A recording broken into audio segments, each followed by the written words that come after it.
नमस्कार दोस्तों, स्वागत है आपका संपूर्ण अध्ययन में। मैं हूँ साकिब मिश्रा। आज हम बात करेंगे अध्याय 5 के बारे में। ठीक है मित्रों, अध्याय 5 का नाम है पदार्थों का पृथक्करण। अध्याय 4 में हमने पढ़ा था वस्तुओं का समूह बनाना। ठीक है मित्रों, वस्तुओं के समूह बनाना हमने पाठ पढ़ा था। ठीक है, जिसे मैंने आपको अच्छे से समझाया था। आशा करता हूँ आप समझ गए होंगे हम वस्तुओं की समूह किस प्रकार बनाएंगे। अब हम वहाँ पे हमने वस्तुओं के बारे में समझा था, वो किस पदार्थ से बनती हैं और कैसी वो होती हैं, चमकदार होती हैं, पारदर्शी होती हैं, अपारदर्शी होती हैं।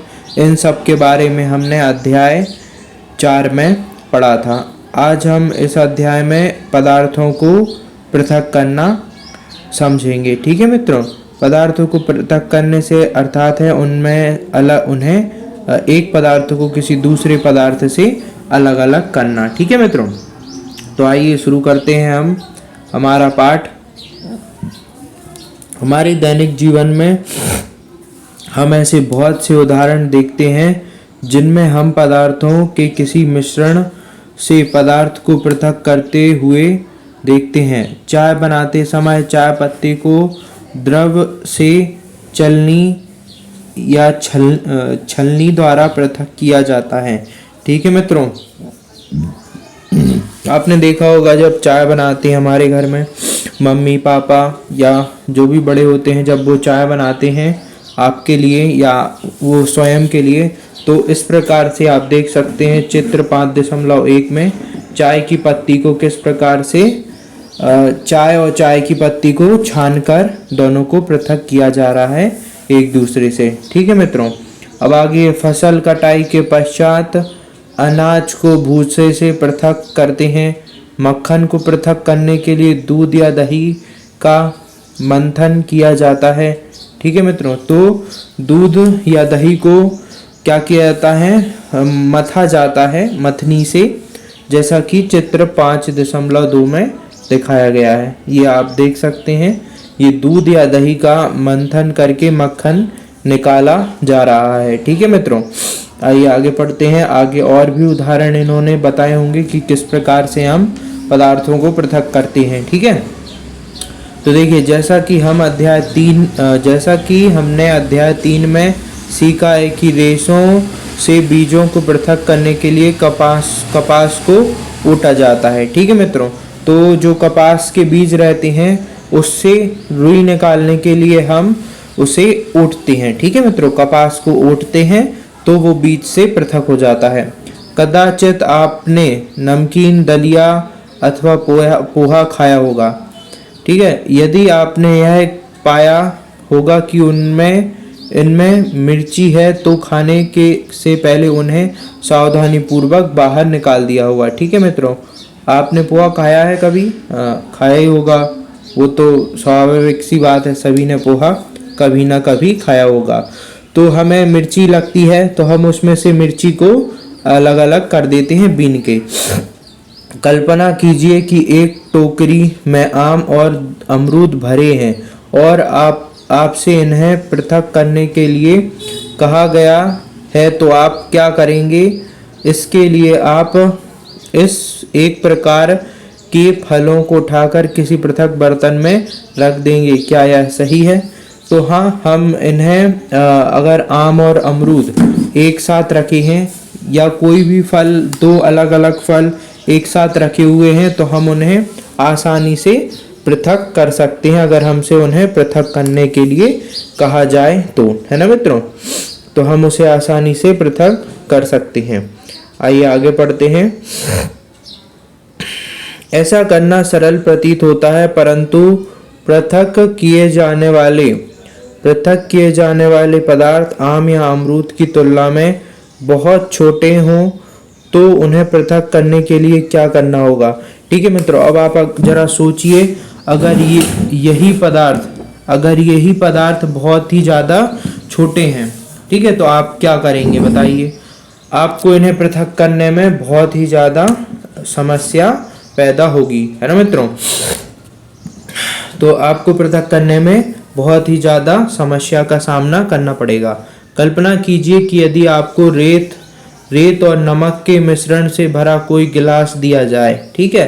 अब अगर आपको रेत और नमक के मिश्रण से भरा हुआ गिलास दिया है और आपसे बोला है कि मिश्रण से रेत के कणों को हाथ से बीनकर पृथक करें, तो आप सोचिए जरा, क्या यह संभव है कि आप उसे पृथक कर पाएंगे बीनकर?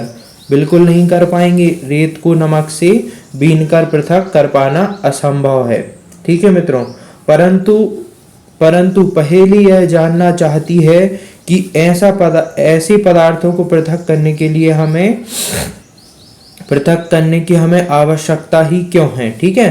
तो वो जानना चाहती है कि इतने छोटे कणों को पृथक करने की आवश्यकता ही क्या है, उसे अगर हम पृथक नहीं भी करेंगे तो चलेगा। तो वो यही जानना चाहती है आखिरकार इसकी जरूरत ही क्यों है। क्रियाकलाप 1, ये क्रियाकलाप 1 है। आइए इसमें हम जानेंगे पृथक्करण विधि के बारे में। 5.1 के कॉलम सारणी 5.1 के कॉलम 1 में पृथक्करण के कुछ प्रक्रम दिए गए हैं, ठीक है मित्रों। तो नीचे वो सारणी दी गई है जिसे हम अभी देखेंगे। पृथक करने का उद्देश्य तथा अवयवों को पृथक करने के ढंगों को कॉलम 1 तथा कॉलम 2 में दिया गया है, ठीक है मित्रों। तो पृथक करने का उद्देश्य और अवयवों को पृथक करने का ढंग कॉलम 1 और 2 में दिया गया है और पृथक करने के प्रक्रम कॉलम 1 में दिया गया है।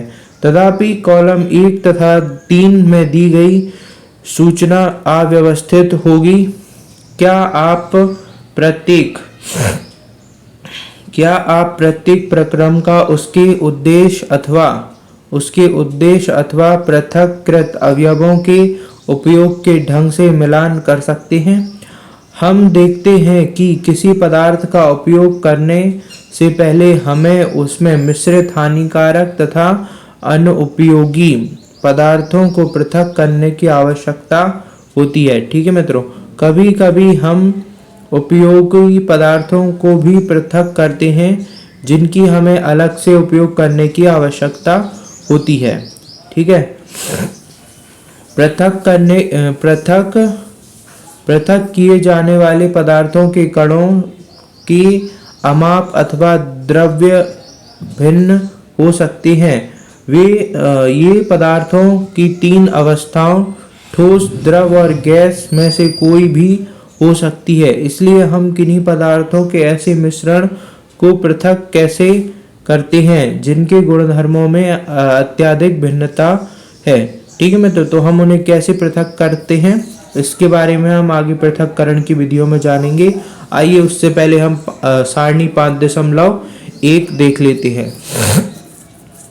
अब देखिए चावलों को यहाँ पे कॉलम 1 में क्या दिया गया है, पृथक्करण का प्रक्रम, फिर यहाँ पे उद्देश्य दिया गया है जिसके लिए हम पृथक करते हैं, और यहाँ आखिरी कॉलम है हमारा पृथक अवयवों का हम क्या करते हैं, ठीक है।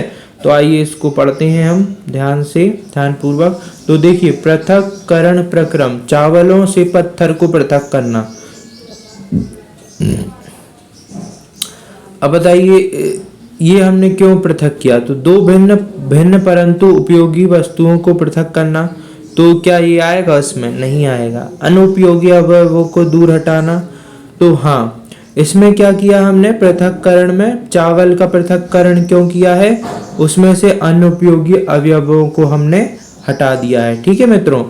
देखिए चावल में से हम पत्थर अलग करते हैं तो क्या हमें 2 उपयोगी चीज मिलती है? नहीं, पत्थर का कोई उपयोग नहीं है हमारे लिए, ठीक है। हमारे लिए चावलों का उपयोग है क्योंकि हम चावल खाते हैं, ठीक है। हम ठोस अवयवों को फेंक देते हैं, तो चावल में क्या होगा, ठोस अवयवों को फेंक दिया जाएगा, ठीक है। अब उसके बाद में मक्खन प्राप्त करने के लिए दूध का मंथन, ठीक है। मक्खन प्राप्त करने के लिए दूध का मंथन क्या, तो इससे हमें क्या 2 भिन्न चीजें मिली, लेकिन दोनों ही भिन्न चीजें कैसी थी, उपयोगी थी। अब उन दोनों चीजों का हम क्या कर सकते हैं, हम उन अवयवों को, दोनों ही अवयवों को उपयोग कर सकते हैं, ठीक है मित्रों। चाय की पत्ती पृथक करना, तो चाय की पत्ती पृथक करना किस में आएगा, ये उसके सामने ही लिखा है, हानिकारक अवयवों अथवा अशुद्धियों को दूर करना। ठीक है, तो इसमें क्या है, चाय पत्ती हम नहीं पी सकते। ठीक है, चाय पी सकते हैं, चाय की पत्ती को पृथक करना, चाय की पत्ती हमें नुकसान हो सकती है उससे। ठीक है मित्रों, अब क्या होगा, उसे हम वो ठोस अवयव है तो हम उसे फेंक देंगे। ठीक है मित्रों, तो आशा करता हूँ आप समझ गए होंगे। इसमें एक चीज़ मैं आपको बता दूँ, थोड़ी सा चेंज है। जो चावल के पत्थरों को पृथक करना आएगा, हानिकारक अवयवों अथवा अशुद्धियों को दूर करना। ठीक है मित्रों, अब इन अशुद्धियों को हम क्या करेंगे, फेंक देंगे। ठीक है, और चाय की पत्ती को पृथक करना आएगा, अनुपयोगी अवयव को दूर करना और ठोस अवयव को फेंक देना। ठीक है मित्रों, तो ये थोड़ी सा चेंज किया है मैंने। ठीक है, क्योंकि देखिए चाय की पत्ती जो है वो हानिकारक तो होती नहीं है। ठीक है, चाय की पत्ती हानिकारक नहीं होती है, इसलिए उसका मिलान हम इस हानिकारक अवयव से नहीं कर सकते। हाँ, लेकिन पत्थर जरूर हानिकारक होते हैं, इसलिए हमें उन्हें अलग करना जरूरी है। ठीक है, आइए अब आगे देखते हैं हम पृथक्करण की विधियाँ। ठीक है, अब हम क्या देखेंगे, पृथक्करण की विधियाँ। तो अब हम पदार्थों के पृथक्करण की कुछ साधारण विधियों का उल्लेख करेंगे। इनमें से कई विधियों का उपयोग आपने अपनी दैनिक क्रियाकलाप में किया होगा। ठीक है मित्रों, तो अभी हम देखिए कुछ विधियां देखेंगे, जिनमें से आपको कुछ विधियां ऐसी मिलेंगी जो कि आप अपनी दैनिक क्रियाकलाप में करते ही रहते हैं। ठीक है, जैसे हस्तचयन। तो हस्तचयन मतलब हाथ से उठा के पृथक करना। ठीक है, क्रियाकलाप 2 है। दुकान से खरीदे गए अनाज का एक पैकेट कक्षा में लाइए। ठीक है, अब अनाज को कागज की शीट पर फैलाइए। क्या आप कागज पर एक ही प्रकार के अन्न कण, ठीक है, अब जो अनाज आप लाए हैं खरीद के, उसे कागज में फैला दीजिए और देखिए कि ये सारे अन्न के कण हैं जो एक ही प्रकार के हैं अथवा नहीं। ठीक है, तो आप पाएंगे कि ये सारी जो पदार्थ के कण हैं, जो भी बीज हैं, वो सारे समान रहेंगे। अन्न रहेगा, जो अन्न के कण रहेंगे वो सभी समान रहेंगे। ठीक है, जैसे आप चावल लाएंगे खरीद के तो सब चावल रहेंगे। अब आप चावल रहेंगे, लेकिन चावल के साथ में कुछ पत्थर या कुछ अशुद्ध चीजें भी हो सकती हैं जो हमें नुकसान दे सकती हैं। क्या इसमें पत्थर के टुकड़े, भूसी, टूटे हुए अन्न कण, अन्य खाद्य कण हैं? अब आप अपने हाथ से पत्थर के टुकड़े, भूसे अथवा अन्य कणों को इससे पृथक कीजिए। ठीक है मित्रों, अब देखिए जैसे कि गेहूं भी आता है हमारे घर में।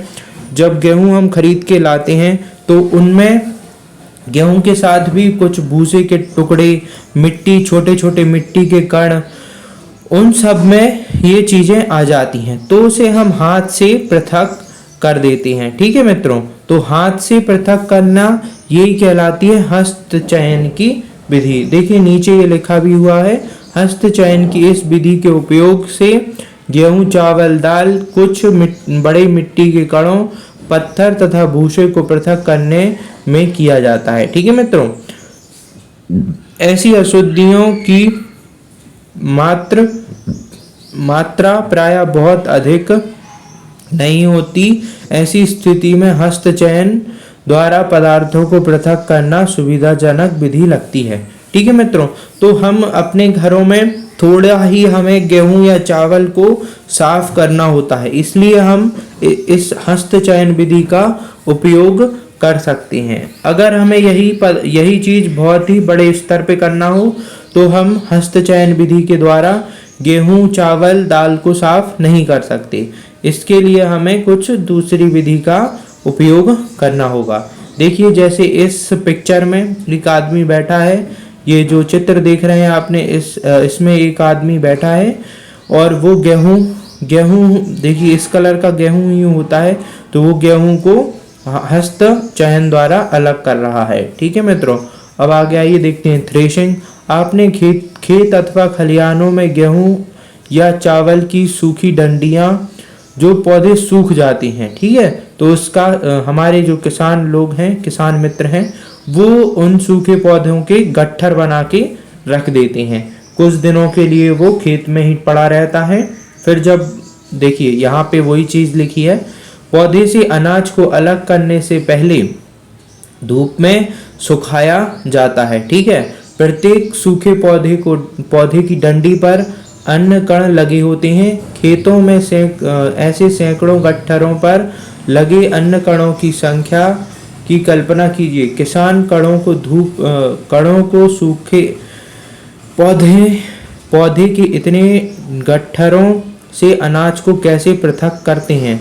तो सोचिए, इसे हाथ के द्वारा तो नहीं किया जा सकता है ना मित्रों, एक एक हाथ से चुन के तो नहीं तोड़ा जा सकता। तो इसके लिए क्या उपयोग होता है, थ्रेशर उपयोग होता है। लेकिन हम इन फलों को तो इन पौधों से अलग नहीं कर सकते, क्योंकि क्षमा कीजिए, गेहूं का पौधा या चावल का पौधा, उसमें से क्योंकि वो बहुत सारे पौधे एक साथ होते हैं, तो उसे हम हाथ के द्वारा नहीं तोड़ सकते। लेकिन हम आम तथा अमरूद के वृक्ष से आम तथा अमरूदों को हाथ के द्वारा तोड़ सकते हैं।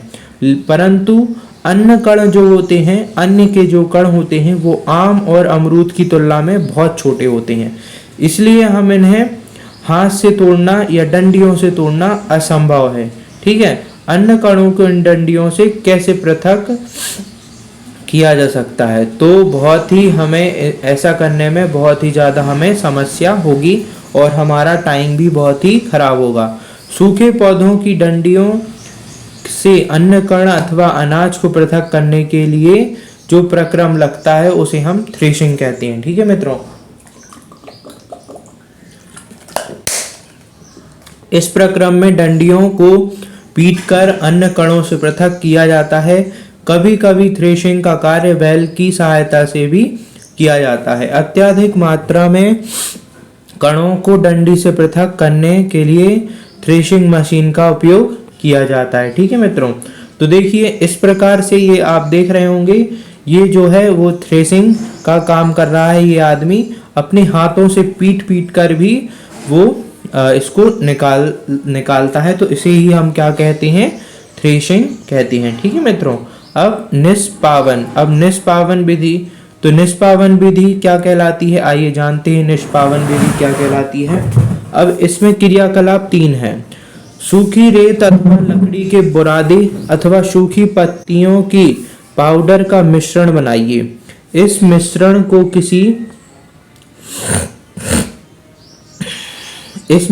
किसी प्लेट अथवा समाचार पत्र के ऊपर रखिए।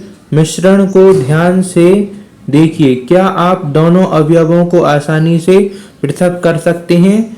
क्या दोनों अवयवों के कणों की माप समान है? क्या हस्तचयन द्वारा इन अवयवों को पृथक करना संभव है?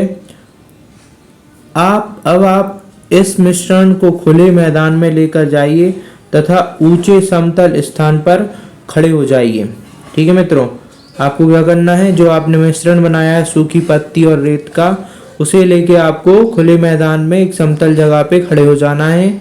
मिश्रण को प्लेट में अथवा समाचार पत्र पर रखिए। जिस प्लेट अथवा समाचार पत्र पर मिश्रण रखा है उसे पकड़कर हवा में कंधे की ऊंचाई तक ले जाकर थोड़ा सा टेढ़ा कीजिए ताकि मिश्रण धीरे धीरे नीचे फिसले, ठीक है मित्रों। तो आपको देखिए, अभी नीचे चित्र दिया हुआ है, उस प्रकार आपको करना है। क्या होता है, क्या दोनों अवयव रेत एवं बुरादा एक ही स्थान पर गिरे? क्या कोई अवयव ऐसा था जो वायु द्वारा दूर उड़कर गिरा? क्या वायु मिश्रण की दोनों अवयवों को पृथक करने में सफल हुई? तो आप पाएंगे हाँ, जब हम बुरादे और रेत या हम किसी पत्ती को रेत में मिला देते हैं तो क्या होगा, जो बुरादा है वो उड़कर दूर चला जाएगा और रेत वहीं पे रह जाएगी, ठीक है मित्रों।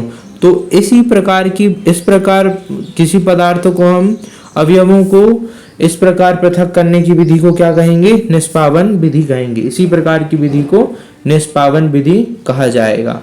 निष्पावन का उपयोग पवनों अथवा वायु के झरोखों द्वारा मिश्रण से भारी अथवा हल्के अवयवों को पृथक करने में किया जाता है। साधारणतया किसान इस विधि का उपयोग हल्के भूसे को भारी अन्य कणों से पृथक करने के लिए करते हैं। ठीक है मित्रों, तो देखिए हमारे अभी अभी 4 प्रश्न यहाँ पे बन गए कि पहला बना कि पहला क्या बना, कौन सी विधि हमने पढ़ी थी?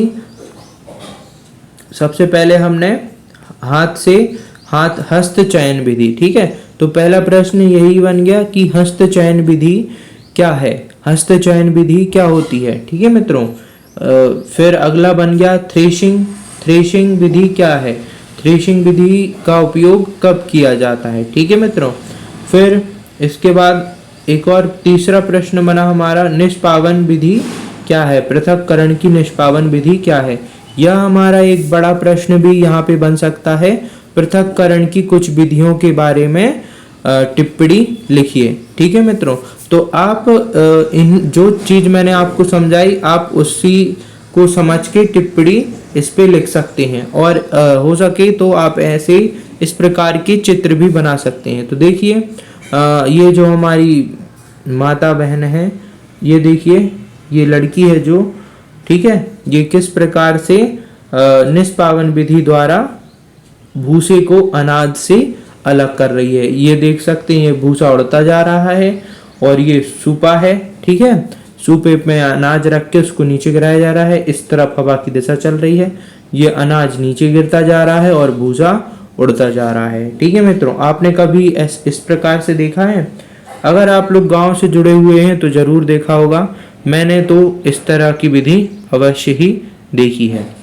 भूसे के हल्के कण पवन अथवा पवन के साथ उड़कर दूर एकत्र हो जाते हैं, जबकि भारी अन्य कण पृथक होकर निष्पावन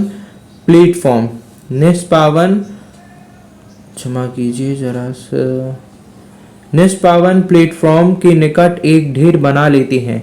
अलग भूसे को पशुओं के चारे सहित अन्य कई प्रयोजनों में उपयोग कर लिया जाता है।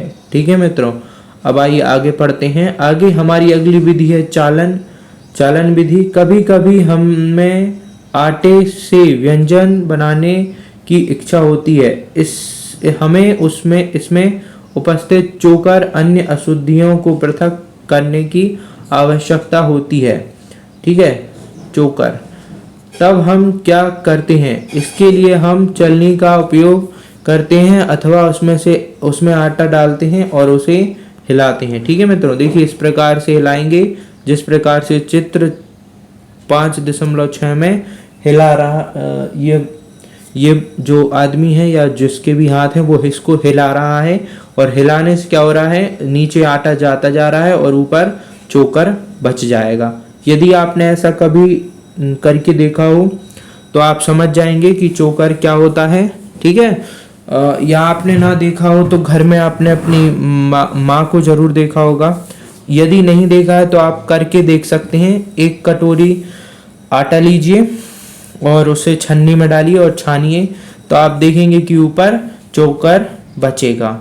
ठीक है, आटे के छोटे कण चलनी के छिद्र द्वारा निकल जाते हैं, जबकि बड़ी अशुद्धियां चलनी में रह जाती हैं। ठीक है, प्रायः आटे की मिल में गेहूं को पीसने के लिए पत्थरों अथवा भूसे जैसी अशुद्धियों को हटाया जाता है। ठीक है,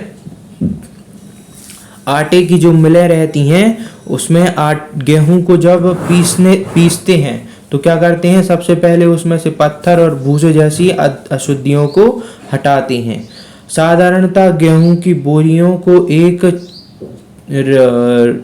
तिरछी चलनी पर डाला जाता है। ठीक है मित्रों, क्या होता है, जो मिलें होती हैं वहां पे गेहूं की बोरी को एक तिरछी चलनी पर डाला जाता है। चालन द्वारा पत्थर डंडियां अथवा भूसा को निष्पावन या थ्रेशिंग के बाद गेहूं में रह जाते हैं। ठीक है, चालन द्वारा पत्थर डंडियां तथा भूसा जो निष्पावन अथवा थ्रेशन के बाद गेहूं में रह जाते हैं को दूर किया जाता है। ठीक है मित्रों, आपने इस प्रकार के बड़े बड़े चालन को भवन निर्माण वाले स्थानों पर रेत से कंकड़ अथवा पत्थर पृथक करने के लिए उपयोग में लाते हुए देखा होगा। ठीक है मित्रों, देखिए कहीं पे अगर घर बन रहा हो तो आप देखेंगे कि जो मजदूर रहते हैं जो कि घर का काम कर रहे हैं, वो क्या करते हैं, इस तरीके से, देखिए इस तरह से रेत में से जो बड़े पत्थर होते हैं उन्हें छान के हटा देते हैं। क्यों हटा देते हैं? क्योंकि जो बारीक रेत बचती है उससे छपाई की जाती है। ठीक है, क्योंकि बड़े अगर इस रेत में अगर बिना छनी रेत का उपयोग हम मकान की छपाई करने में करेंगे तो वो हो नहीं पाएगी। इसलिए क्या किया जाता है, इन बड़े कणों को रेत से हटा दिया जाता है चालन विधि द्वारा। ठीक है मित्रों, आइए क्रियाकलाप 4 पढ़ते हैं। अब क्रियाकलाप 4 क्या है? कक्षा में एक चालनी या छन्नी तथा थोड़ा सा आटा घर से लाइए। चालन द्वारा आटे से अशुद्धियों को पृथक कीजिए। आप चाक का पाउडर बनाकर तथा उसको आटे के साथ मिलाइए। इस मिश्रण का चालन कीजिए। कहा, क्या हम चालन द्वारा चाक पाउडर अथवा आटा पृथक कर सके? चालन विधि का उपयोग मिश्रण के दो ऐसे अवयवों जिनकी अमाप में अंतर हो को पृथक करने में किया जाता है। ठीक है मित्रों, तो अगर आप चौक का बहुत ही बारीक पाउडर बना के आटे में मिला देंगे तो आप उसे आटे से पृथक नहीं कर पाएंगे। क्यों नहीं कर पाएंगे? क्योंकि उन दोनों के कण समान होंगे, इसलिए आप आटे को चौक पाउडर से अलग नहीं कर पाएंगे। तो चालन विधि का उपयोग तब करना सही है जब दो अवयवों की अमाप अलग हो। अमाप मतलब उनका आकार अलग अलग हो। अगर आप आटे में गेहूं को डालेंगे, ठीक है, गेहूं के आटे में अगर गेहूं को डाल देंगे और आप फिर आटे को छानेंगे तो आटा नीचे चला जाएगा और गेहूं ऊपर रह जाएंगी। क्यों रह जाएंगी? क्योंकि गेहूं की माप है जो वो आटे की माप से, मतलब जो आटे के छोटे छोटे बहुत ही बारीक कण होते हैं उनसे गेहूं की माप बड़ी होती है आटे के कणों से। ठीक है मित्रों, आइए आगे पढ़ते हैं। कुछ विधियां आगे दी हैं। अवसादन, निस्तारण तथा निस्यंदन। ठीक है मित्रों, तो इन सभी के बारे में हम अभी जानेंगे। कभी कभी मिश्रण के अवयवों को निष्पावन अथवा हस्तचयन द्वारा पृथक करना संभव नहीं होता। ठीक है मित्रों, कभी कभी मिश्रण के अवयवों को निष्पादन अथवा हस्तचयन विधि द्वारा पृथक करना संभव नहीं होता। उदाहरण के लिए चावल तथा दाल में धूल, मिट्टी जैसे कण हो सकते हैं। ठीक है मित्रों, चावल तथा दाल को पकाने से पहले इस प्रकार की अशुद्धियों को कैसे पृथक किया जाता है? तो आपने देखा होगा आपके घर में हमारी माँ या जो भी खाना बनाता है हमारे घर में, वो चावल दाल को जल में धोता है। क्या करता है? वो चावल और दाल को जल में धोता है। जब आप चावल या दाल में जल डालते हैं तब इस पर चिपकी हुई अशुद्धियाँ जैसे धूल के कण पृथक हो जाती हैं। ये अशुद्धियाँ जल में चली जाती हैं। ठीक है मित्रों, फिर हम धो के उस जल को अलग कर देते हैं। अब सोचिए, बर्तन की तली में कौन डूबेगा, चावल या धूल? तो आप सोचिए, जो हमारी बर्तन की तली है उसमें कौन डूबेगा? सामान्यतः आप देखेंगे जब आप डालेंगे चावल को, जैसे ही डालेंगे और चावल को थोड़ी सा रगड़ेंगे तो चावल के जो कण हैं वो नीचे रह जाएंगे और धूल है जो वो पानी में मिल जाती है। ठीक है, और पानी में मिलके वो आपको सफ़ेद जब आप चावल धोएंगे तो उसका पानी कैसा हो जाता है? सफ़ेद हो जाता है पूरा। तो उसकी धूल कैसी रहती है?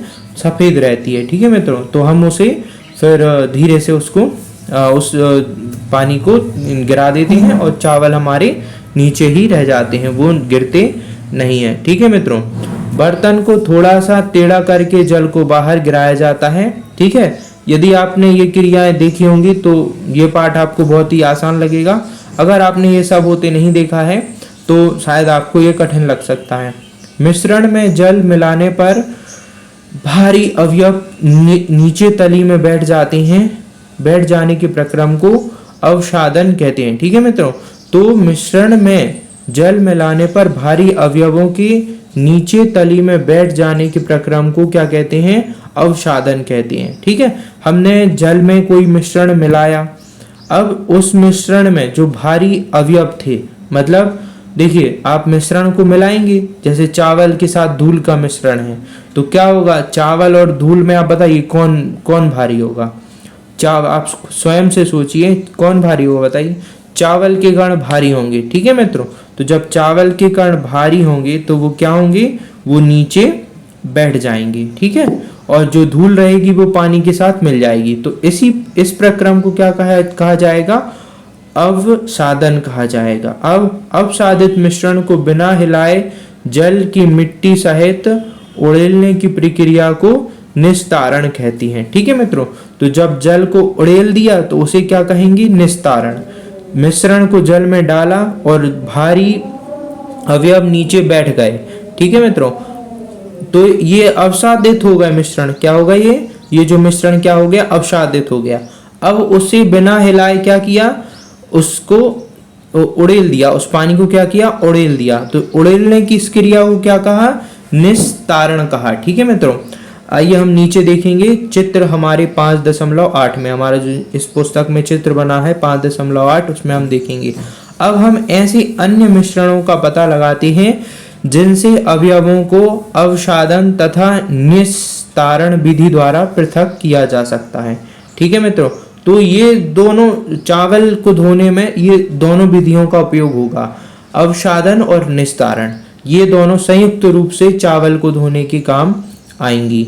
ठीक है मित्रों, देखिए ये इस प्रकार से, ये देखिए यहाँ पे क्या है? मिश्रण, मिट्टी तथा जल का मिश्रण। ठीक है, तो मिट्टी क्या होगी? नीचे बैठ जाएगी। जो ठोस मिट्टी में भी दो प्रकार के कण होंगे ना, एक होंगे हल्के कण और एक होंगे भारी कण। तो जो हल्के कण होंगे वो ऊपर आ जाएंगे और जो मिट्टी के भारी कण होंगे वो नीचे चले आएंगे।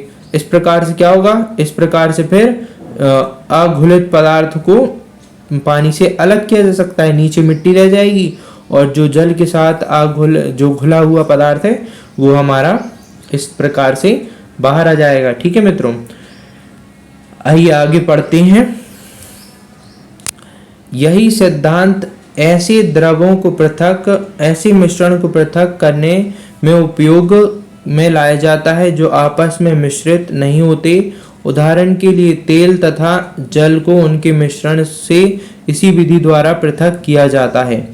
यदि द्रव के ऐसे मिश्रण को कुछ समय के लिए रखा रहने दिया जाए तो वे दो पृथक पृथक परतों में बट जाते हैं। ठीक है मित्रों, आपने देखा होगा पिछले अध्याय में भी तेल और पानी के बारे में बात की गई थी। ठीक है मित्रों, तो वहां पे भी एक चित्र बना हुआ था जिसमें तेल और पानी एक ही गिलास में था और उसे हम अगर थोड़ी देर उसे छोड़ देंगे तो आप देखेंगे तेल की परत ऊपर जमी रहेगी और उसके नीचे पानी रहेगा। तो अगर आपको ऐसा देखना है तो ये कांच के गिलास में आप कीजिए। कांच के गिलास में थोड़ी सा आधा गिलास पानी लीजिए और उसमें थोड़ी सा बिल्कुल तेल डालिए। तो तेल की परत थोड़ी आप उसको थोड़ी घुमा दीजिए। ठीक है, चम्मच से लेके उसको घोल दीजिए अच्छे से और 2 मिनट बाद आप देखेंगे कि तेल है जो वो ऊपर जम जाएगा, ऊपर आ जाएगा और पानी नीचे चला जाएगा। ठीक है मित्रों, इसके बाद जो अवयव ऊपरी परत बनाता है उसे निस्तारण द्वारा हम पृथक कर सकते हैं। ठीक है मित्रों, निस्तारण मतलब थोड़ी सा तिरछा करके, जैसा कि इस चित्र में किया गया था, हम नीचे करके उसे पृथक किया जा सकता है। तो इस विधि को क्या बोल देंगे? निस्तारण बोल देंगे। आइए फिर ऐसे ठोस पदार्थ तथा द्रव के किसी मिश्रण पर विचार करें। चाय तैयार करने के बाद आप चाय की पत्ती पृथक करने के लिए क्या करते हैं? अक्सर हम छन्नी द्वारा उसे छान सकते हैं। अब हम उसे निस्तारण विधि के द्वारा भी अलग कर सकते हैं। क्यों कर सकते हैं बताता हूं मैं आपको अभी।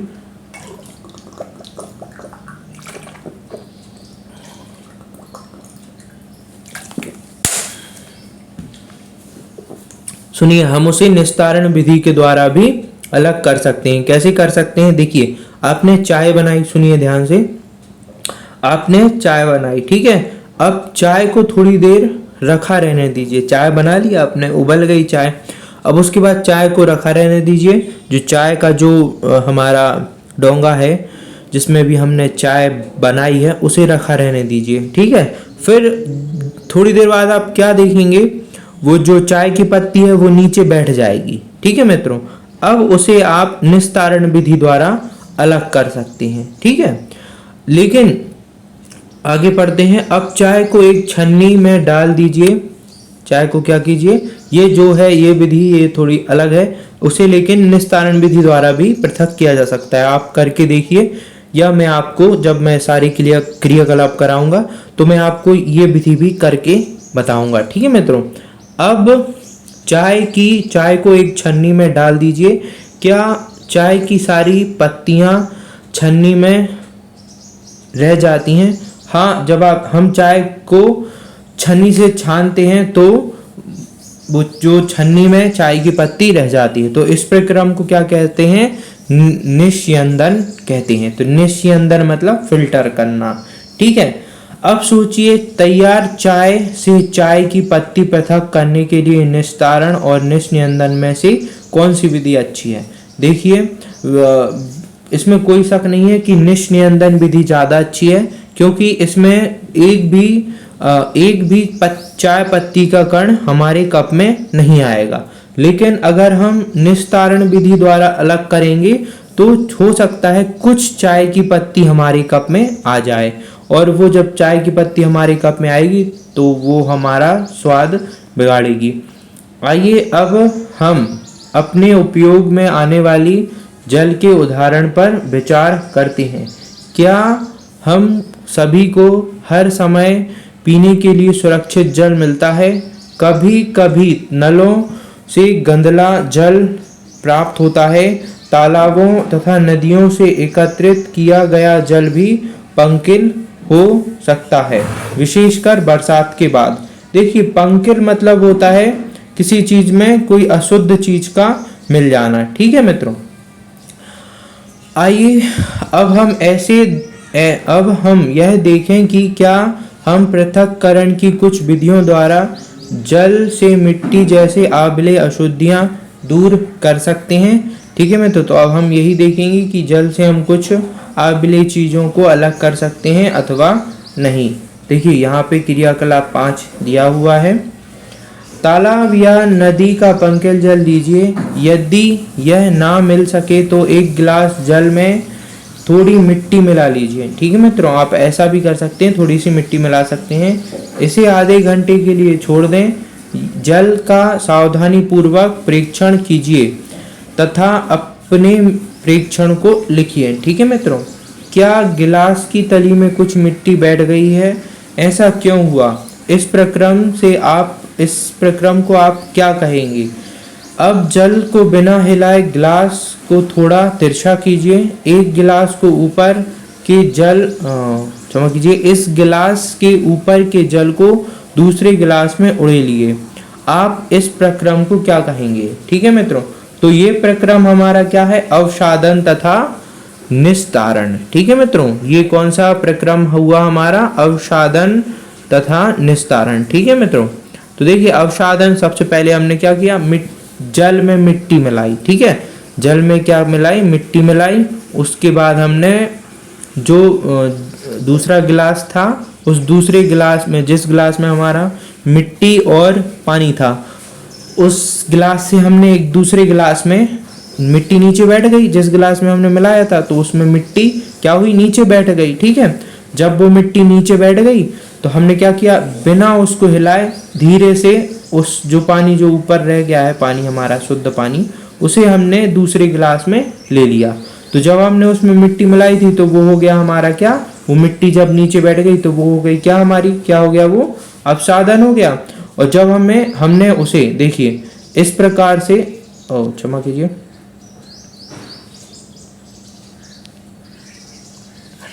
क्षमा चाहूँगा, थोड़ी सा गलत बटन दब गया था। तो देखिए जब हमने उस गिलास में मिट्टी मिलाई, आप इस चित्र में देख सकते हैं, जब हम उस गिलास में मिट्टी मिलाएंगे तो वो क्या हो जाएगा? कुछ इस तरह का हो जाएगा। ठीक है, इस तरह का हो जाएगा। ठीक है, तो ये क्या हो गया, ये अवसादन हो गया। अब हम इस प्रकार से आप इस चित्र में देख सकते हैं, इस प्रकार से हम उसे निस्तारण द्वारा पृथक कर लेंगे। ठीक है मित्रों, तो आशा करता हूँ अब आप समझ गए होंगे मैं क्या कहने की कोशिश कर रहा था। ठीक है, क्या दूसरे गिलास का जल अब भी पंकेल अथवा भूरे रंग का है? अब इसका निस्यंदन कीजिए। ठीक है, देखिए जब आप उसे अलग गिलास में ले लेंगे तब भी वो थोड़ी सा गंदा या पंकेल रहेगा। क्या चाय वाली छलनी से यह कार्य किया? बताइए, आपने ये कार्य अगर चाय वाली छलनी से करेंगे तो भी वो जल वैसा का वैसा ही रहेगा। आइए कपड़े की सहायता से जल को निस्यंदन करने का प्रयास करते हैं।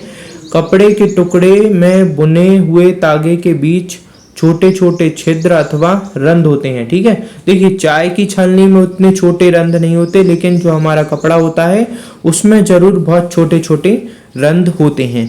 तो क्या होगा, कपड़े के इन्हीं छिद्रों का उपयोग निस्यंदन के रूप में किया जा सकेगा। ठीक है मित्रों, तो जब आप उसे करेंगे तो वो निस्यंदन बहुत ही आसानी से हो सकेगा। आइए आगे देखते हैं। यदि जल अब भी गंदला है तो अशुद्धियों को फिल्टर पात्र द्वारा, क्या एक हमारी प्रयोगशाला में फिल्टर पात्र होता है, उस फिल्टर पात्र द्वारा निस्यंदन कर सकते हैं, जैसे जिसमें और भी छोटे रंध्र हो सकते हैं। फिल्टर पात्र एक ऐसा निस्यंदक होता है जिसमें अत्यंत सूक्ष्म छिद्र होते हैं। चित्र 5.9। तो हम देखते हैं चित्र 5.9। फिल्टर पात्र के उपयोग से संबंधित विभिन्न चरण दर्शाए गए हैं। फिल्टर पात्र को शंकु के रूप में मोड़कर कीप में लगा दिया जाता है। इसके पश्चात मिश्रण को फिल्टर पात्र के ऊपर उड़ेलते हैं। मिश्रण के ठोस कण इसके छिद्र से नहीं गुजर पाते और फिल्टर पात्र पर ही रह जाते हैं। ठीक है मित्रों, तो देखिए ये हमारा चित्र 5.9 ये है हमारा फिल्टर पात्र। ठीक है, ये क्या है, ये हमारा फिल्टर पात्र। इसे शंकु रूप में मोड़ लिया और इसे किस पे रखा, कीप के ऊपर रखा। ठीक है, किसके ऊपर रखेंगे, कोन के ऊपर, ये जो जिससे हम आपने देखा होगा तेल भरते हैं। ठीक है, किसी हमें छोटे बॉटल में जिस बॉटल का मुंह छोटा है तो उसमें हम इसके द्वारा पानी भरते हैं। तो इस कीप में उस जो फिल्टर पात्र है उसे रखेंगे और फिर हम अपना गंदा पानी डालेंगे। तो क्या होगा, जो गंदा पानी होगा वो धीरे धीरे उसका जो उसमें गंदे पानी के जो कण होंगे वो इस फिल्टर पात्र में रह जाएंगे और स्वच्छ जल हमारा नीचे आ जाएगा। ठीक है मित्रों, तो आप समझ गए होंगे इस क्रियाकलाप को। अब आइए आगे बढ़ते हैं। साधारणतया फलों अथवा सब्जियों के रस को पीने के से पहले उनसे बीजों तथा ठोस कणों को पृथक किया जाता है।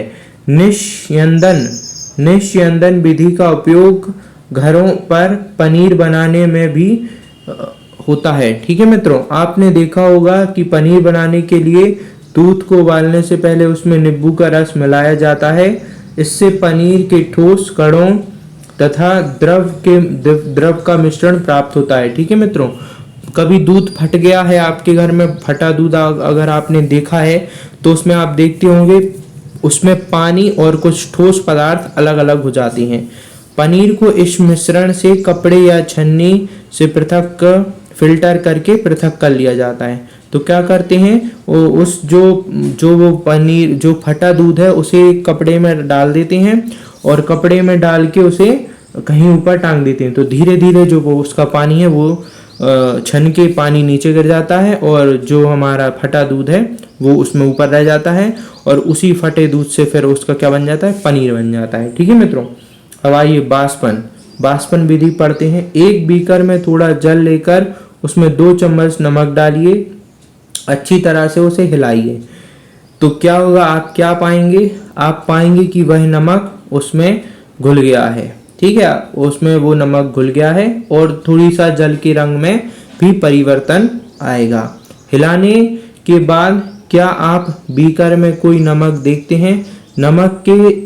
नमक के जल से भरे बीकर को गर्म कीजिए। क्या करना है, अब गर्म करना है, क्योंकि जब आप उसे घोल देंगे तो नमक है जो उस पानी में मिल जाएगा, और उस पानी में हल्का सा आप अगर ध्यान से देखेंगे तो हल्का सा रंग में परिवर्तन आपको दिखेगा, लेकिन आपको नमक नहीं दिखेगा। क्यों नहीं दिखेगा नमक? क्योंकि नमक उसमें घुल चुका है। ठीक है, जल को उबाल कर उड़ने दीजिए। ठीक है मित्रों, जब आप जल को उबालेंगे तो वो वाष्पीकृत होगा, और वाष्पीकृत होके वो पूरा जल उड़ जाएगा। तो जब तक वो जल उड़ नहीं जाता तब तक आपको अपने स्टोव को चालू रखना है। ठीक है मित्रों, इस क्रियाकलाप से हम मिश्रण से जल तथा नमक को पृथक करने के लिए वाष्पन प्रक्रिया का उपयोग किया। ठीक है मित्रों, तो क्या किया हमने इस क्रियाकलाप में?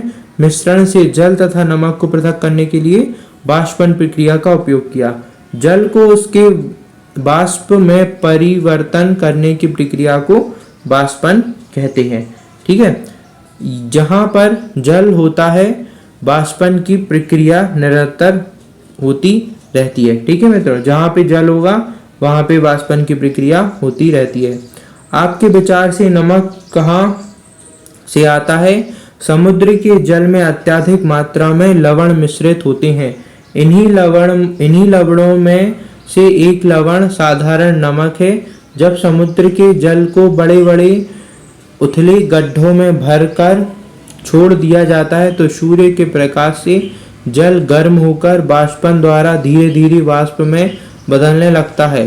कुछ समय बाद सारा जल वाष्पित हो जाता है तथा ठोस लवण नीचे बच जाते हैं। तत्पश्चात इन लवणों को मिश्रण का शोधन करके साधारण नमक प्राप्त किया जाता है। ठीक है मित्रों, तो इस प्रकार से साधारण जल प्राप्त किया जाता है। ठीक है, तो ये कहाँ होता है? समुद्र तटों पर यह प्रक्रिया की जाती है। देखिए, ये एक चित्र दिया हुआ है, आप इस चित्र से समझ सकते हैं। समुद्र के किनारे इस प्रकार के खेत बना दिए जाते हैं, नमक के उथले गड्ढे बना दिए जाते हैं, ऐसे बहुत सारे। तो जब ज्वार भाटा होता है तो ये जो समुद्र का जल है ऊपर चढ़ता है, और जब ये ऊपर चढ़ता है तो इसमें ये पानी आ जाता है। या आजकल हम इतनी मशीनें उपलब्ध हैं, उन मशीनों के द्वारा भी इन गड्ढों में समुद्र का जल भर लिया जाता है, फिर भर के उसे छोड़ दिया जाता है कुछ दिनों के लिए। तो धीरे धीरे पूरा जल ऊपर उड़ जाता है और इस तरीके से हमें नमक प्राप्त हो जाता है। ठीक है मित्रों, तो आइए अगला अब हम आगे देखते हैं आगे क्या है। आइए तो अब हम पढ़ते हैं पृथक्करण की एक से अधिक विधियों के उपयोग। ठीक है, तो अब हम किसी चीज को अगर हमें पृथक करना है तो हम एक से अधिक विधियों का भी प्रयोग करते हैं। कब करते हैं? जब कोई पदार्थ एक ही विधि से पृथक ना हो पा रहा हो। हमने पदार्थों को पृथक करने की कुछ विधियों के बारे में अध्ययन किया। प्रायः किसी मिश्रण में उपस्थित विभिन्न अवयवों को पृथक करने में केवल एक विधि का उपयोग पर्याप्त नहीं होता। ऐसी स्थिति में हमें एक से अधिक विधियों का उपयोग करने की आवश्यकता होती है। ठीक है मित्रों, कभी कभी क्या होता है, कोई अवयव जो एक मिश्रित पदार्थ है, कोई मिश्रण है, उसको हमें पृथक करने के लिए एक से अधिक विधियां लग सकती हैं। ठीक है, क्योंकि हम उसे एक विधि के द्वारा पृथक नहीं कर पा रहे, इसलिए उसमें एक से अधिक विधियां लग सकती हैं। ठीक है, तो आइए इसे हम क्रियाकलाप द्वारा समझते हैं। तो ये हमारा क्रियाकलाप 7। इसमें हमें क्या करना है? देखिए, सबसे पहले आपको रेत और नमक का मिश्रण लेना है। अब आप इसे किस तरह पृथक करेंगे? तो देखिए, इस पहले हमने क्या देखा था? हस्तचयन विधि। तो हस्तचयन विधि द्वारा इसे पृथक करना इसे हस्तचयन विधि द्वारा पृथक नहीं किया जा सकता। ठीक है मित्रों, ये व्यवहारिक बात नहीं होगी कि हम उसे हाथ से उठा के एक एक करके चुने और उसे हम पृथक कर सकें। इस मिश्रण को बीकर में रखिए। तो हम क्या करेंगे, आप इस जो मिश्रण है रेत और नमक का, इसे बीकर में रखिए तथा इसमें कुछ जल मिलाने हैं आपको। इसके बाद बीकर को कुछ समय के लिए एक ओर रख दीजिए। क्या आप यह देखते हैं कि रेत बीकर की तली में बैठ रहा है? ठीक है, तो आप ये देखेंगे कि जो रेत है वो बीकर की तली में बैठ जाएगी। इसे क्या कहेंगे? जब अभी मैंने आपको ऊपर ही बताया था कि निस्तारण क्या होता है और निस्नियंदन क्या होता है। अब इसे हम क्या निस्तारण या निस्नियंदन विधि द्वारा पृथक कर सकते हैं। निस्तारित द्रव में क्या है? अब आप सोचिए निस्तारित द्रव में क्या हो सकता है। क्या आप सोच सकते हैं इस जल में वही नमक है जो आरंभ में मिश्रण में था? तो हाँ, इसमें क्या हो सकता है? अब वही नमक हो सकता है जो शुरू में हमने इस मिश्रण में मिलाया था। अब निस्तारित द्रव से नमक व जल को पृथक करना है। ठीक है, अब देखिए एक विधि सबसे पहले हमने क्या की, हमने रेत और नमक के मिश्रण को किस में डाला? एक बीकर में डाला। ठीक है मित्रों, बीकर में डाला और उसमें फिर जल मिलाया। जल मिलाने के बाद उसको घोल दिया, अच्छे से मिला दिया। उसके बाद कुछ समय के लिए उस बीकर को छोड़ दिया। फिर उसमें से पानी को निस्नियंदन विधि द्वारा हमने उसमें से उसे अलग कर लिया। निस्नियंदन या फिर निस्तारित विधि द्वारा हमने उसको पानी को अलग कर लिया। अब इस निस्तारित द्रव से नमक अथवा जल पृथक करना है। इस द्रव को किसी केतली में भरकर इसका ढक्कन बंद कर दीजिए। अब कुछ समय बाद केतली को गर्म कीजिए। ठीक है, अब हमें कुछ समय तक, समझ लीजिए, कुछ समय तक केतली को गर्म करना है।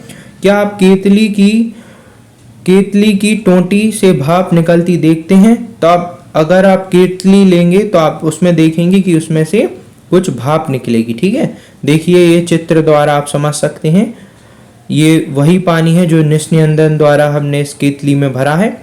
अब आप देखेंगे यहाँ से ये भाप निकल रही है। ठीक है, तो अब ये भाप निकल के ये एक यहाँ पे एक पात्र है, ये इसके ऊपर बर्फ रखी हुई है। अभी मैं आपको बताऊंगा कि ये इस प्रकार से क्यों है। ठीक है, इसे चिमटे से पकड़ा हुआ है और ये भाप यहाँ पे लग के फिर यहाँ ये बूंद बूंद टपक रहा है। तो ये क्या हो रहा है? बाष्पन का संघनन हो रहा है। ठीक है, तो अभी मैं इसको आगे आपको पढ़ के बताता हूँ और समझाता हूँ साथ में। तो देखिए ध्यान से, एक धातु की प्लेट लीजिए जिस पर कुछ बर्फ रखी हो। प्लेट को केतली की टोंटी के ठीक ऊपर पकड़िए। ठीक है, जैसा कि चित्र 5.13 में दर्शाया गया, जैसा अभी हमने देखा। आप इसे कुछ और प्रकार से भी कर सकते हैं। आप क्या देखते हैं? केतली के सहारे जल को भाप में बदलने दीजिए। ठीक है, केतली में जितना भी जल है उसे पूरे पूरे जल को भाप में बदलने दीजिए। मतलब जब तक केतली का जल पूरा सूख ना जाए तब तक आपको यह प्रक्रिया करना है। जब भाप बर्फ से ठंडी की गई प्लेट के संपर्क में आती है, ठीक है, तो जब वो भाप है जो केतली की टोंटी से निकल रही है, वो जैसे ही ठंडी बर्फ, जो बर्फ है, बर्फ के संपर्क में आती है और वो भाप क्या हो जाती है? ठंडी हो जाती है। ठंडी हो जाती है तो वह क्या हो जाती है? ठंडी होने के कारण क्या हो जाती है? संघनित होकर द्रव जल में बन जाता है। ठीक है, वो क्या होता है? वो जो भाप है वो संघनित हो जाती है और द्रव जल में बदल जाती है। ठीक है, प्लेट के नीचे से बूंद बूंद होकर नीचे, पानी क्या है? बूंद बूंद होके नीचे हो जाएगा। ठीक है, नीचे कहाँ? इस बीकर में इकट्ठा हो रहा है। ये आप देख पा रहे होंगे, ये बीकर है, ये बूंद बूंद गिर के यहाँ पे इकट्ठा होता जा रहा है। ठीक है मित्रों, ये देखिए आप, ये भाप, ये गर्म हो रही है केतली, यहाँ से ये भाप निकली, इसमें भाप जा रही है। ठीक है, अब ये ऊपर उसके बर्फ रखी हुई है, यहाँ से ये बूंद बूंद इसमें गिरता जा रहा है। तो ये क्या हो रहा है? जल संघनित होकर द्रव में बदल रहा है। जैसे ही वो बर्फ के संपर्क में आता है तो संघनित हो जाता है और फिर तुरंत ही जल में बदल जाता है। तो प्लेट के नीचे से बूंद बूंद होकर नीचे गिरने वाला यह जल संघनन द्वारा भाप बना है। ठीक है, क्या हुआ है? संघनन द्वारा भाप बना है। जल बाष्प से उसकी द्रव अवस्था में परिवर्तित होने की प्रक्रिया को क्या कहते हैं? संघनन कहते हैं। ठीक है, तो जल बाष्प से उसकी द्रव अवस्था में परिवर्तित होने की जल की यह प्रक्रिया क्या कहलाती है? संघनन कहलाती है। क्या आपने कभी जिस पात्र में दूध को थोड़ी देर पहले उबाला गया था उस पर ढकी प्लेट पर संघनित जल की बूंदों को देखा होगा? देखिए मित्रों, आपने कभी कभी देखा होगा, जब भी हमारे यहाँ खाना पकता है, या दूध का ही उदाहरण ले लें, तो दूध के ऊपर जब गर्म हो जाता है तो हम उसे ढाक के एक तरफ रख देते हैं, ठीक है। तो जब हम उसे ढाक के एक साइड में रख देते हैं तो आप कुछ समय बाद देखेंगे उस पे पानी की, जब प्लेट उठाएंगे तो आपको प्लेट के नीचे पानी की बूंदें नजर आएंगी। तो ये सारा क्या है, बाष्पित हुआ जल है, ठीक है, जो बाष्पित होकर फिर बाद में संघनित हुआ और संघनित होकर फिर जैसे ही वो ठंडा हुआ, वो भाप ठंडी हुई संघनित होकर, तो वो किस में बदल गई, जल में बदल गई। जब सारा जल बाष्पित हो जाता है तो फिर केतली के पीछे क्या छूट जाता है, ठीक है। तो आप देखेंगे जब केतली को खोल के देखेंगे तो आप उसमें, आपको समझ में आ जाएगा उसमें क्या है, उसमें क्या बचेगा, नमक बचेगा, ठीक है मित्रों। इस प्रकार हमने मिश्रण से नमक, रेत तथा जल को क्या किया, निस्तारण, निष्नियंदन, बाष्पन तथा संघनन विधि का प्रयोग करके सफलतापूर्वक पृथक कर लिया। अब यहाँ पे आप देख लीजिए, हमें रेत, पानी और नमक के, रेत, पानी, नमक मतलब जल के मिश्रण को पृथक करने में कितनी विधियां लगी, 4 विधियों का हमने यहाँ पे उपयोग किया, ठीक है। तो देखिए यहाँ पे कभी कभी किसी पदार्थ को, किसी मिश्रण को अलग करने के लिए एक से ज्यादा विधियों का भी प्रयोग होता है। पहेली तो रेत से नमक की पुनः प्राप्ति की, पहेली को रेत से नमक की पुनः प्राप्ति की समस्या है। उसने नमक के संपूर्ण पैकेट को रेत की थोड़ी मात्रा में मिलाया था, फिर उसी क्रियाकलाप 7 में सुझाई गई विधि द्वारा नमक को पुनः प्राप्त करने का प्रयास किया, परंतु उसने यह पाया कि वह तो लिए गए नमक के केवल थोड़े भाग की ही पुनः प्राप्ति कर पाई, उससे कहाँ त्रुटि हुई। तो देखिए मित्रों, यहाँ पे आप समझ सकते हैं कि रेत की मात्रा कम है और नमक की मात्रा ज्यादा है, ठीक है। तो आगे हम पढ़ते हैं, क्या जल की किसी पदार्थ की कितनी भी मात्रा घोल सकते हैं। क्या जल किसी पदार्थ की कितनी भी मात्रा में घोल सकता है, बताइए। जो हमारा जल है वो किसी भी पदार्थ की कितनी भी मात्रा हम अगर जल में डाल देंगे तो क्या वो उसे अपने में घोल लेगा, तो नहीं मित्रों, ऐसा नहीं है। अगर आप एक गिलास जल में, ठीक है, एक गिलास जल को लें और उसमें एक गिलास चीनी मिला दें, ठीक है, तो क्या वो उस चीनी को घोल लेगा, नहीं घोल पाएगा, ठीक है मित्रों। तो देखिए अध्याय 4 में हमने पाया कि कई पदार्थ जल में घुलकर विलीन हो जाती हैं, ठीक है। तो देखिए जैसे शक्कर हो गई, नमक हो गया, नींबू का रस हो गया, ठीक है, तो ये सारे पदार्थ क्या होते हैं, जल में विलीन हो जाते हैं। तो इसलिए हम इन्हें क्या कहते हैं, विलेय कहते हैं। ये जल में मिल गए तो इसलिए ये क्या कहलाते हैं, ये विलेय कहलाते हैं। क्या कहलाते हैं, विलेयी कहते हैं, ठीक है। इसको जल में क्या बोलते हैं, उन पदार्थों को विलेयी कहते हैं। अब लेकिन अगर आप नमक हो गई, शक्कर हो गई, अगर इनका ज्यादा मात्रा में इन्हें अगर मिलाएंगे तो ये जल में एक समय के बाद मिलना, विलीन होना बंद हो जाएगा, ठीक है मित्रों। आप एक एक चम्मच करके डाल के देखिए, मिलाते जाइए, मिलाते जाइए, धीरे धीरे वो जो जल का घोल है वो गाढ़ा होता जाएगा और एक समय ऐसा आएगा कि वो उसमें मिलना, उसमें घोलना बंद हो जाएगा, ठीक है। कुछ समय बाद नमक या शक्कर उस पानी में नहीं घुलेगी, ठीक है मित्रों। तो आगे इसी के बारे में हम पढ़ने जा रहे हैं। क्रियाकला पाठ, इस कार्य के लिए आपको एक बीकर अथवा गिलास, एक चम्मच नमक तथा जल की आवश्यकता होगी, ठीक है। क्या क्या चाहिए हमें, बीकर अथवा एक गिलास, एक चम्मच नमक और जल चाहिए हमें। आधा कप जल बीकर में उड़ेलिए, 1 चम्मच नमक उसमें डालकर तब तक बिलोड़ित कीजिए जब तक कि वह पूरी तरह घुल ना जाए, जैसा कि चित्र 4.5.14 में दिखाया गया है। अब फिर 1 चम्मच नमक डालिए और भली भांति बिलोड़ित कीजिए, फिर से 1 चम्मच डालिए। इसी प्रकार 1-1 चम्मच करके नमक मिलाते तथा बिलोड़ित करते जाइए। देखिए मैंने अभी आपको शक्कर का उदाहरण लेके बताया था, वही चीज यहाँ पे ये बताई जा रही है, ठीक है। कुछ चम्मच भरकर नमक मिलाने के बाद क्या आप यह पाते हैं कि कुछ आबलेई नमक बच जाता है और बीकर की तली में बैठ जाता है। यदि हाँ तो इसका अर्थ यह हुआ कि अब इस जल में अधिक नमक नहीं घुल सकता। ठीक है मित्रों, मैं आपको वही बता रहा था कि अब उसमें शक्कर या नमक नहीं घुलेगा। तो अब क्या हो गया है, जब जैसे ही वो उस जल में वो मिलना बंद हो गया, ठीक है, नमक घुलना बंद हो गया या शक्कर घुलनी बंद हो गई, तो अब मतलब वो विलयन क्या हो चुका है, संतृप्त हो चुका है। क्या हो चुका है, संतृप्त हो चुका है वो विलयन, अर्थात उसमें अब अगर हम और नमक या शक्कर डालेंगे तो वो उसमें घुलेगा नहीं, वो नीचे जाके उसकी तली पे बैठ जाएगा। ठीक है, तो इस प्रकार के विलयन को क्या बोलते हैं, संतृप्त विलयन बोलते हैं। जब कोई पदार्थ जल में घुलना बंद कर दे, ठीक है, जल में घुलना बंद कर दे, तो अब इसका अर्थ ये होगा कि वो जो मिश्रण हम बना रहे थे, जो विलेय बना रहे थे, वो विलेय संतृप्त हो चुका है। ठीक है मित्रों, यह एक संकेत है जो यह बताता है कि उस समय संभवतः क्या गलत हुआ जब पहेली ने रेत में क्या की, रेत में नमक मिलाया। ठीक है, रेत में क्या किया, नमक मिलाया।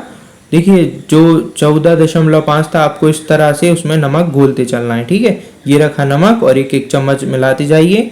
जब वो संतृप्त हो जाएगा तो वो अपने आप मिलना बंद हो जाएगा और नमक यहाँ तली में, इसकी तली में क्या होगा, जो बीकर या हमारा कांच का गिलास में, गिलास के नीचे तली में बैठना आरंभ कर देगा। ठीक है, मतलब वो तली में अलग दिखना लगेगा।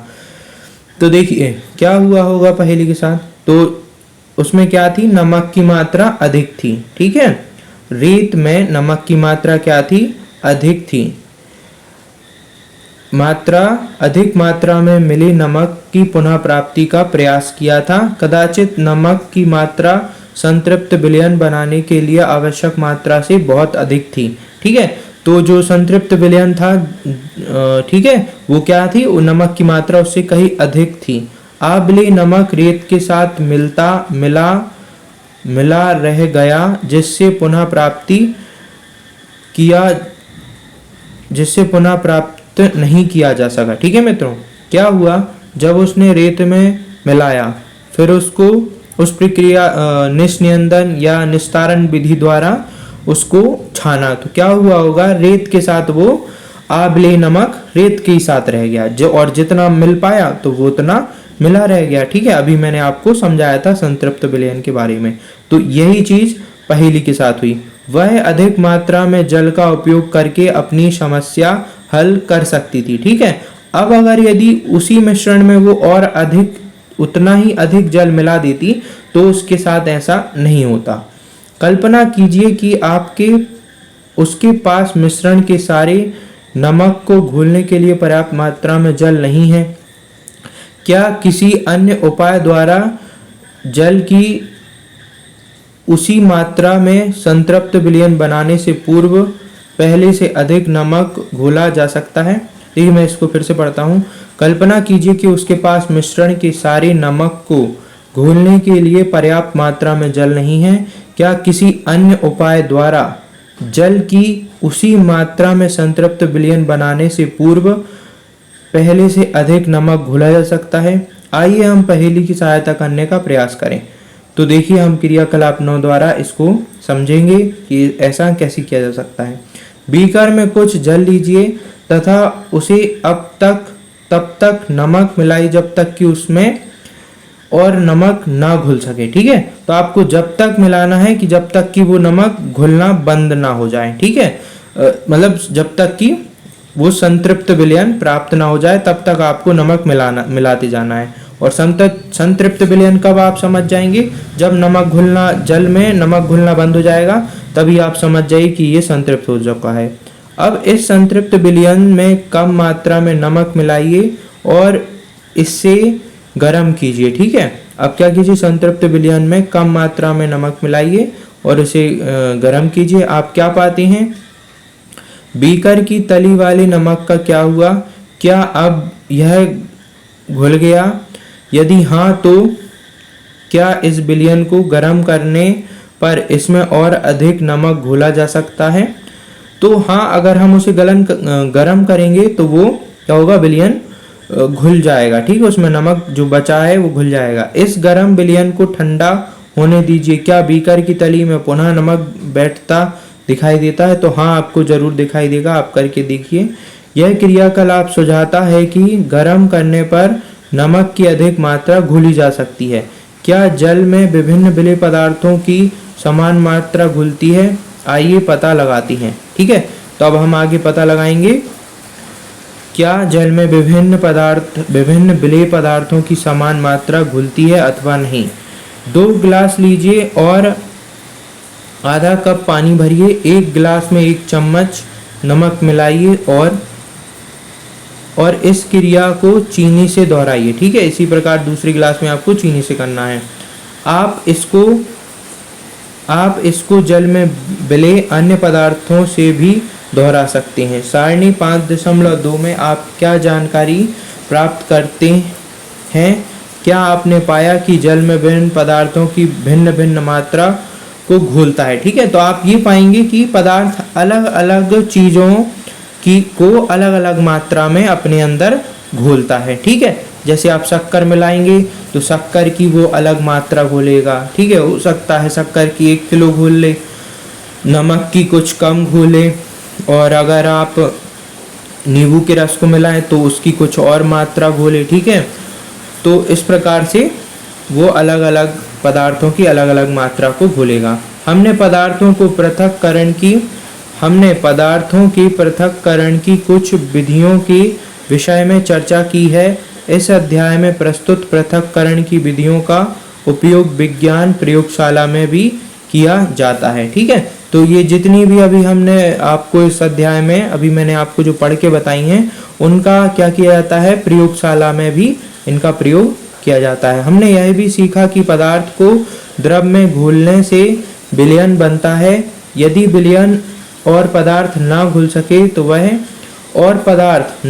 सके तो वो संतृप्त विलयन कहलाता है। ठीक है मित्रों, तो ये ऊपर का था। तब तक विलोड़ित कीजिए जब तक कि वह घोल ना जाए। 1 चम्मच नमक की मात्रा विलयन संतृप्त होने तक डालते जाइए। नमक के चम्मचों की संख्या जो कि घोली गई है सारणी 5.2 में लिखिए, और इसी प्रकार आप चीनी के साथ भी कर सकते हैं। तो आपको इसमें क्या लिखना है, यहाँ पे अलग अलग पदार्थों के नाम लिखना है और उनकी कितनी चम्मचों में कितनी संख्या में उस पदार्थ को जल में आपने मिलाया। जैसे मान लीजिए नमक की आपने 10 चम्मचें मिलाई जल में, और वो क्या हो गई, 10 चम्मचों के बाद वो उसमें घुलना बंद हो गया। तो इसका मतलब क्या हुआ, 10 चम्मचों के बाद अब नमक नहीं घुल रहा, मतलब 10 चम्मचों तक वो संतृप्त हो गया 10 चम्मचों में। अब आप चीनी मिलाने गए तो चीनी की वो 8 चम्मच, जैसे आपने चीनी 8 चम्मच तक डाली और अब हमारा विलयन है जो संतृप्त हो चुका है। तो चीनी की कितनी मात्रा लगी संतृप्त होने में, विलयन को 8 चम्मच लगी। तो इस प्रकार से आपको चम्मचों की संख्या लिखनी है।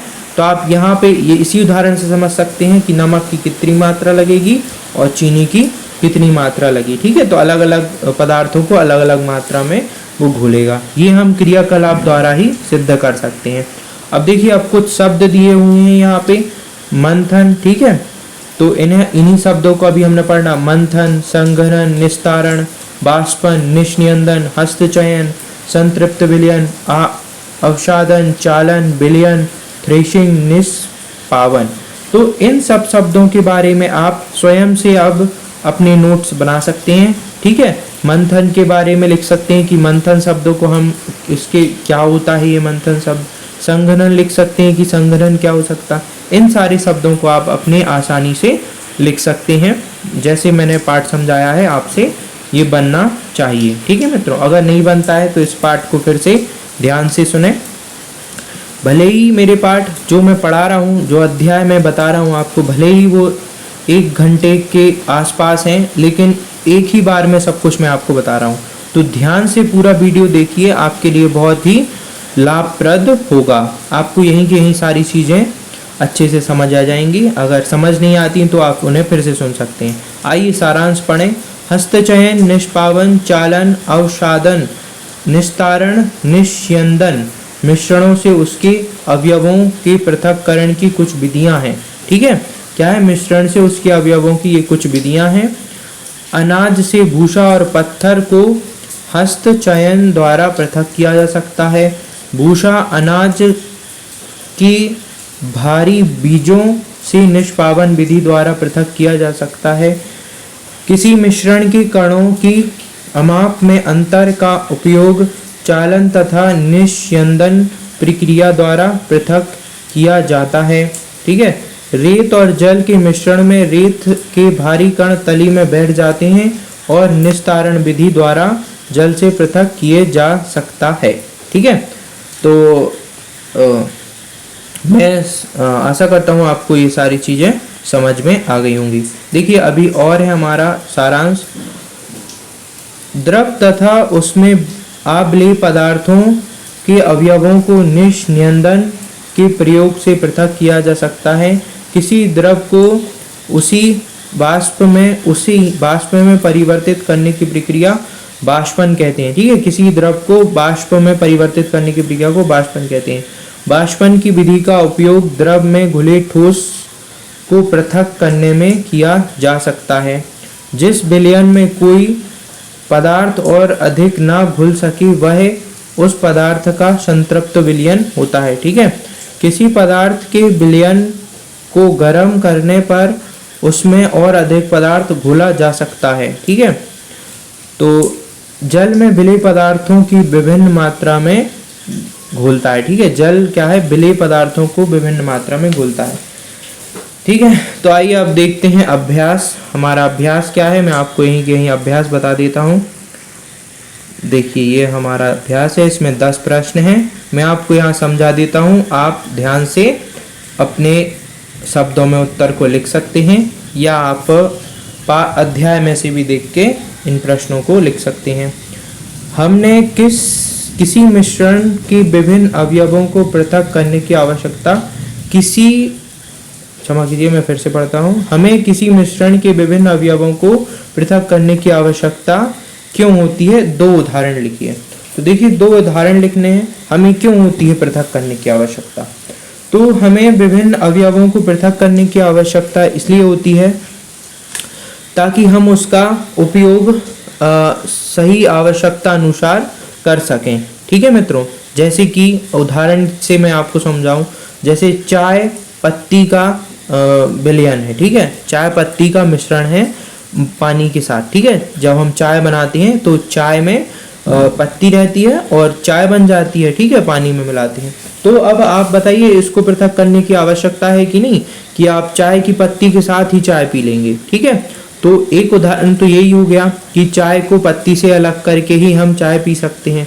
ठीक है, इसी प्रकार से गेहूं से भूसा कंकड़ पत्थरों को पृथक करना। ठीक है, तो क्यों पृथक करना पड़ेगा हमें गेहूं से कंकड़ पत्थर और भूसे को, क्योंकि ये हानिकारक पदार्थ हैं, ये हमारे स्वास्थ्य के लिए हानि पहुंचा सकते हैं, इसलिए इनको पृथक करना आवश्यक है। ठीक है, इसलिए क्या है, इसका यही उत्तर होगा। किसी मिश्रण के विभिन्न अवयवों को पृथक करना इसलिए आवश्यक है क्योंकि वो हमें हानि पहुंचा सकते हैं या वो हमारे स्वास्थ्य के लिए अच्छे नहीं होंगे। ठीक है, या उन पदार्थों का अलग अलग उपयोग होता है। ठीक है, जैसे हम फटे हुए दूध से दूध से ही हम मक्खन और मठा, ठीक है, मक्खन और मठा को हम क्या कर सकते हैं, पृथक कर सकते हैं। ठीक है, तो आप समझ गए होंगे। निष्पावन से क्या अभिप्राय है, इसका कहाँ उपयोग किया जाता है। तो आइए हमें इसके उत्तर के लिए अध्याय में वापस चलना पड़ेगा। तो आइए चलते हैं हम अध्याय में वापस, और वहाँ पे इसका उत्तर मैं आपको बताता हूँ। ठीक है मित्रों, तो यहाँ पे हमारी निष्पावन विधि है। निष्पावन से क्या अभिप्राय है, आइए देखते हैं। ये हो गई हमारी चालन, ये है हमारी निष्पावन विधि। तो निष्पावन विधि से क्या अभिप्राय है, तो इसका आप उत्तर कैसे लिखेंगे। यदि देखिए ये है पूरा निष्पावन का, तो ये लिखा, किसी मिश्रण के अवयवों को इस प्रकार पृथक करने की विधि निष्पावन कहलाती है। तो किस प्रकार की विधि, तो देखिए ये यहाँ से है, क्या दोनों अवयव, हाँ अब आप इस मिश्रण को खुले मैदान में ले जाइए, किसी ऊंचे समतल पर। देखिए मैं आपको अपने शब्दों में इसे बताता हूँ। देखिए आपने किसी अनाज में, मान लीजिए कोई अनाज है आपके पास, गेहूं है मान लीजिए या चावल मान लीजिए, आपने उसमें कुछ पत्तियां मिला दी या लकड़ी का बुरादा मिला दिया, ठीक है। तो क्या अभिप्राय होगा अब निष्पावन से? तो निष्पावन से यही अभिप्राय है, हमारे पास एक मिश्रण है, हमारे पास क्या है, एक मिश्रण है। जो मिश्रण है किसका? कुछ पत्तियां, बुरादा और गेहूं का, ठीक है मित्रों। कुछ पत्तियां, बुरादा और गेहूं का मिश्रण है, ठीक है। तो इस मिश्रण को हमें पृथक करना है। अब इस मिश्रण के लिए पृथक करने के लिए हम क्या करेंगे? इस मिश्रण को पृथक करने के लिए हम एक खुले मैदान में जाएंगे, हम एक समतल, ऊंचाई वाले और समतल स्थान पे खड़े होंगे, ठीक है। खड़े होंगे और धीरे धीरे हम उसे एक सूपे में, उस मिश्रण को एक सूपे में लेंगे और ऊपर से हम कुछ हाथ ऊपर करके, जैसा कि इस चित्र में बताया है, इस चित्र के अनुसार हम उस सूपे को, ठीक है, उस सूपे को धीरे धीरे हिलाएंगे। इससे क्या होगा? जब हवा का झोंके से जो हल्के पदार्थ हैं वो आगे उड़ के भूसा और बुरादा और पत्तियां हैं जो, वो हवा के झोंके से आगे जाती जाएंगी और इसी प्रक्रिया को हम क्या कहेंगे? निष्पावन कहेंगे। यही प्रक्रिया क्या कहलाती है? यही प्रक्रिया, इसके बाद हम आप ये लिख देंगे, किसी मिश्रण के अवयवों को इस प्रकार पृथक करने की विधि निष्पावन कहलाती है। देखिए आगे भी यहाँ पे लिखा है, निष्पावन का उपयोग पवनों अथवा वायु के झोंकों द्वारा मिश्रण से भारी तथा हल्के अवयवों को पृथक करना किया जाता है, ठीक है। तो साधारणतः किसान इस विधि का उपयोग हल्के भूसे को भारी अन्य के कणों से पृथक करने के लिए करते हैं, ठीक है। तो आप यहाँ पे भी ये भी लिख सकते हैं, निष्पावन एक वह प्रक्रिया है जिसके द्वारा पवनों एवं वायु के झोंकों का उपयोग करके मिश्रण से भारी तथा हल्के अवयवों को पृथक करने के लिए किया जाता है, ठीक है मित्रों। और इसका उपयोग कौन करता है? साधारणतः किसान इस विधि का उपयोग करते हैं। तो आप इस प्रकार से निष्पावन के बारे में लिख सकते हैं, ठीक है मित्रों। तो आप इसे अपने शब्दों में और अच्छे से लिख लीजिए। आइए अब अगला प्रश्न देखते हैं हम। अगला प्रश्न क्या है? पकाने से पहले दालों को किस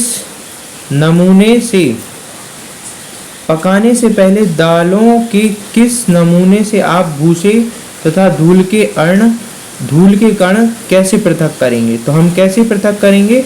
इसे हम निष्पावन विधि द्वारा अलग कर सकते हैं, ठीक है। पकाने से पहले दालों के किसी नमूने से, ठीक है, नमूने से भूसे एवं धूल के कण को हम इस प्रकार से अलग कर सकेंगे।